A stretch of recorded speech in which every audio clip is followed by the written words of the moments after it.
Hello guys, ഞങ്ങൾ ഇന്ന് വിഴിഞ്ഞത്തുള്ള farsan റെസ്റ്റോറൻറ്റിലാണ് food കഴിക്കാൻ പോയത്. സീറ്റ് കുറവായതുകൊണ്ട് തന്നെ അവർ ആദ്യമേ നമ്മളോട് ഗ്രില്ല് ചെയ്യാനുള്ള ഫിഷ് സെലക്ട് ചെയ്യാൻ പറഞ്ഞു. അപ്പോൾ സീറ്റ് കിട്ടുമ്പോഴേക്കും ഗ്രില്ല് ഓക്കെ ആവും. അപ്പോൾ നമുക്ക് ഫുഡ് വെയിറ്റ് ചെയ്യുന്ന സമയം ലാഭിക്കാമല്ലോ.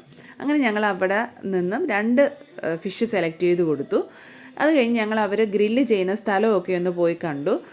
വളരെ നീറ്റ് ആൻഡ് ക്ലീൻ ആയിട്ടാണ് ആ സ്ഥലം ഇട്ടിരിക്കുന്നത്. അങ്ങനെ അത് നോക്കിക്കൊണ്ടിരുന്ന സമയത്തായിരുന്നു സീറ്റ് റെഡിയായെന്ന് അവർ വിളിച്ച് പറഞ്ഞത്. അങ്ങനെ ഞങ്ങൾ മുകളിൽ ഫുഡ് കഴിക്കാനായിട്ട് ചെന്നു. ആദ്യം തന്നെ സുലൈമാനി കിട്ടി. അത് കഴിഞ്ഞതിന് ശേഷം നമുക്ക് ഗ്രില്ല് ചെയ്ത ഫിഷ് കൊണ്ടുവന്നു.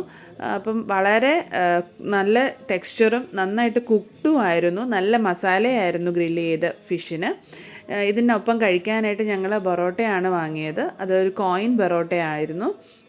അത് കഴിഞ്ഞ് എക്സ്ട്രാ ഞങ്ങൾ കണവ റോസ്റ്റും കൊഞ്ച് ഫ്രൈയും പിന്നെ മീൻമുട്ട പൊരിച്ചതും വാങ്ങിയായിരുന്നു. ഇതിൻ്റെ എല്ലാം മെയിൻ ഹൈലൈറ്റ് എന്ന് പറഞ്ഞാൽ ഫിഷ് എല്ലാം നല്ല ഫ്രഷ് ആയിട്ടായിരുന്നു കിട്ടിയത്. അപ്പം മറ്റേത് ഹോട്ടലിൽ പോയാലും ഇത്രയും ഫ്രഷ് ആയിട്ടുള്ള ഫിഷ് ഐറ്റംസ് കിട്ടുമോ എന്നുള്ളത് എനിക്കറിയില്ല. ഞങ്ങൾ ഫുള്ളി സാറ്റിസ്ഫൈഡ് ആണ്. അപ്പം ബില്ല് വന്നത് 2250 ആയിരുന്നു.